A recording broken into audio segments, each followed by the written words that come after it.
आप सब पर सलाम थी। मैं यासिर रशीद हूँ और आप मेरा वीलॉग देख रहे हैं। नाज़रीन, एक वीडियो मंजर आम पे आती है कश्मीर में होने वाले एहतजाज के बाद। यानी वो वीडियोस तो आप सारी देख चुके हैं कि जिसमें हंगामा आराई हुई, जिसमें पुलिस वालों के ऊपर पथराव हुआ, जिसमें तमाम चीज़ें हुई, जिसमें ये तक कहा गया कि हम पंजाब वाले नहीं हैं, हमारे साथ ऐसा सलूक तुम कर नहीं सकते। ये सारी चीज़ें हुई, लेकिन उसके बाद एक वीडियो ये तमाम मुतालबात की मंजूरी के बाद एक वायरल होना शुरू होती है, जिसे सोशल मीडिया के ऊपर काफ़ी लोग उस पर तबसरे भी कर रहे हैं। वो ये हैं कि वो लोग खड़े हैं और उनके सामने जवान खड़े हैं और वो नारे लगा रहे हैं कि हम लेके रहेंगे आज़ादी, पाकिस्तान से लेंगे आज़ादी। तो वो ये सारी बातें कर रहे हैं। तो उसके ऊपर कमेंट्स की एक बहुतात आपको दिखाई देती है कि जिसमें लोग ये बातें कर रहे हैं कि अगर आप पाकिस्तान से अलग हो गए तो फिर आप लोगों को क्या देखना पड़ेगा। फिर उनके बारे में बातें हो रही हैं। कुछ लोग ये भी कह रहे हैं आप हमारे माथे का झूमर है। पहली बात जो उस वीडियो की हद तक है,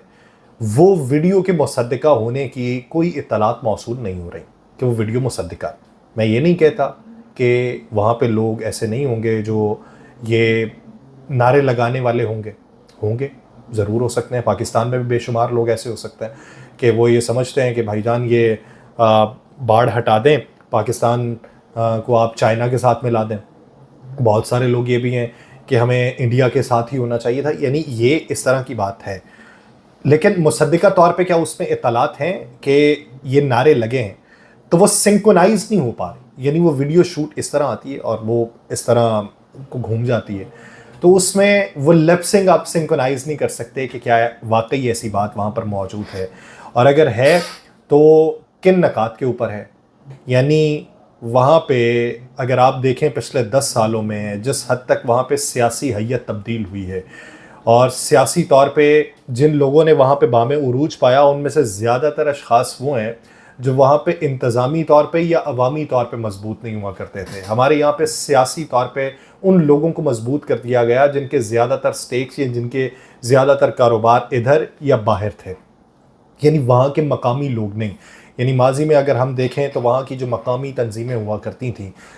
हमने उनके ऊपर छाप डाली है अपनी इधर की सियासी जमातों की। तो वो सियासी जमातों की छाप डालने में बहुत सारे लोगों को मुतनफ़र भी हमने किया, लेकिन वहाँ पे ऐसे भी हालात नहीं हैं कि वो लोग इस हद तक मुतनफ़र होकर ये कह दें कि हम अलहदगी चाहते हैं। इस तरह की बात नहीं, और ना ही इस तरह की चीज़ों को ज़्यादा हवा देने की ज़रूरत है। हाँ, जो जेन्युइन मसाइल हैं वो मसाइल हल किए जा सकते हैं, वहाँ पे अवामी तौर पे भी हल किए जा सकते हैं। वो इतना बड़ा इशू भी नहीं है कि उसे अवामी तौर पे वहाँ पे हल ना किया जा रहा हो, लेकिन गम गुस्सा बहुत ज़्यादा पाया जा रहा है। देखना ये है कि उस गम गुस्से पे काबू पाने के इक़दामात किसने उठाए और उस गम गुस्से को हवा देने के इक़दामात किसने उठाए। इसके ऊपर डिबेट हो सकती है, इसके ऊपर बात होने की ज़रूरत भी है। दूसरी बात यहाँ पे अदालती मंजरनामे के हवाले से करते हैं। जस्टिस बाबर सत्तार साहब एक ख़त लिखते हैं जस्टिस आमिर फ़ारूक साहब को, और ये उन खतूत के बाद ख़त लिखा गया है कि जिन खतूत के बारे में सुप्रीम कोर्ट को आगही फराहम की गई थी कि यहाँ पे दरअंदाजी एक किस्म की होती है हमारे मामलात के अंदर, और वो सिक्योरिटी एजेंसीज़ की तरफ से दरअंदाजी की जाती है हमारे मामलात में रखना डालने के लिए और हमारे फैसलों में, और जिसे आइन के अमल को सबूताज करने के मुतरादिफ करार दिया गया था। जस्टिस बाबर सत्तार साहब लिखते हैं कि ऑडियो लीक्स का केस था। ऑडियो लीक्स के केस पे जब मैंने तमाम इदारों को, जिसमें आईबी था, जिसमें एफआईए थी, जिसमें आईएसआई थी, जिसमें पेमरा थी, जिसमें उसके अलावा पीटीए थी, तो इन सब को नोटिस जारी किए गए। तो उस वक्त मुझे एक पैगाम पहुंचाया गया कि इस केस से पीछे हट जाए, लेकिन मैंने वो पैगाम जो था उसे किसी खातिर में नहीं लेके आया। लेकिन जब वो ये बात कर रहे हैं और एक ऐसे वक्त में कर रहे हैं कि जब सुप्रीम कोर्ट के अंदर हेयरिंग चल रही है जजेस के मामले को लेके, और फिर वहाँ पे ये चीज़ खुल रही है, तो आने वाले दिनों में इस तरह की मज़ीद चीज़ें खुलेंगी तो उसका इम्पेक्ट कैसा पड़ेगा,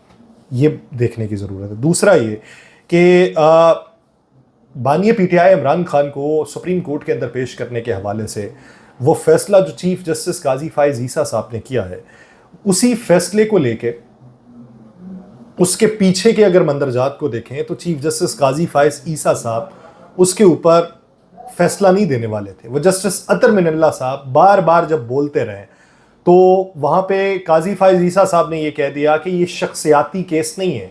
بلکہ یہ نیب کی ترمیم سے متعلق ہے کہ ترمیم صحیح ہوئی ہے یہ نہیں ہوئی، تو یہ قوانین سے متعلق کیس ہے، یہ کسی کی ذات کا کیس نہیں ہے۔ تو اس پہ انہوں نے یہ کہا کہ وہ اپنے وکیل کے ہمراہ بھی یہاں پہ فریق بن سکتے ہیں۔ تو عطر من اللہ صاحب نے یہ کہا کہ وہ خود یہاں پہ فریق بننا چاہتے ہیں، تو جس پہ یہ حکم جاری ہوا کہ ان کی جو پیشی ہے وہ بذریعہ ویڈیو لنک یقینی بنائی جائے، جو کہ 16 مئی کی تاریخ رکھ دی گئی۔ اب بذریعہ ویڈیو لنک پیشی کو ممکن بنایا جائے گا یا نہیں بنایا جائے گا، کیونکہ اسلام آباد ہائی کورٹ کے اندر بذریعہ ویڈیو لنک ان کی پیشی ہونی تھی، جس پہ بار بار نوٹسز بھی جاری کیے گئے، توہین عدالت کا نوٹس بھی جاری کر دیا گیا، لیکن جیل حکام کی طرف سے یہ موقف اپنایا گیا کہ انٹرنیٹ کے مسائل ہیں، جس کی وجہ سے اس کے اطراف میں بھی، اڈیالہ کے اطراف میں بھی انٹرنیٹ سروس جو ہے وہ متاثر ہے، ویڈیو لنک کے ذریعے یہ پیش نہیں ہو سکتے۔ تو یہ توجیہات کی بنیاد کے اوپر پھر فیصلہ یہ ہوا تھا کہ اڈیالہ کے اندر ہی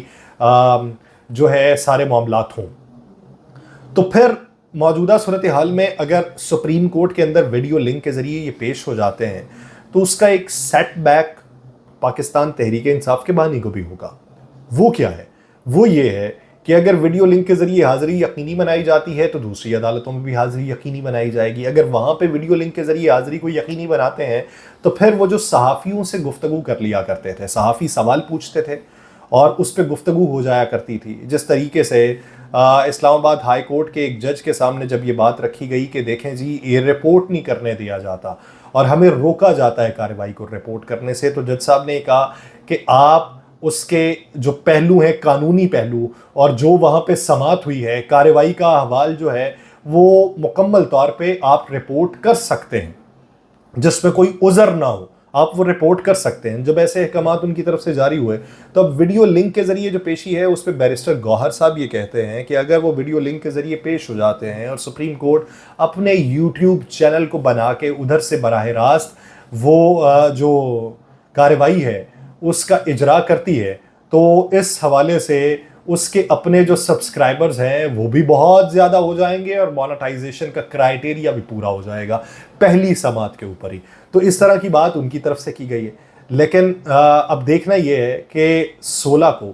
کیا ان کی حاضری کو یقینی بنایا جاتا ہے۔ دوسری طرف یہ چیزیں رپورٹ کرنا، یعنی مثال کے طور پہ میں ادھر بیٹھا رپورٹ کر رہا ہوں جسٹس بابر ستار صاحب کے خط کو، اور دوسری طرف یہ رپورٹ کر رہا ہوں آزاد کشمیر کی صورتحال کو۔ اب اس میں سے کچھ چیزیں جو ہیں